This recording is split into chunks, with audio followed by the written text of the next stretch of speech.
Sir उद्या शिंदे आणि शिवसेने गटाचा अपात्रता याचिकेचा निकाल आहे, याच्याकडे तुम्ही सर कशा प्रकारे बघताय? सुनावणी पूर्ण झालेली आहे आणि रिझर्व फॉर ऑर्डर्स होती मॅटर. या संदर्भातली आता जी उरलेली कारवाई करायची होती ती पूर्ण करून उद्या निकाल द्यायचा प्रयत्न आमचा आहे. ओके सर, निकालपत्राला 500 पानांचं निकालपत्र आहे. खूप वेळ लागला असं वाटत नाही?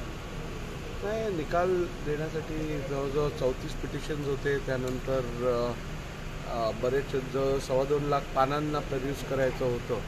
त्यामुळे निकाल द्यायला एवढा वेळ किमान तर लागणारच होता.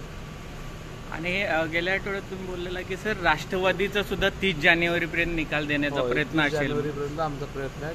राष्ट्रवादी काँग्रेस पार्टी संदर्भातले जे याचिका प्रलंबित आहेत त्यांच्यावरती पण निर्णय द्यायचा.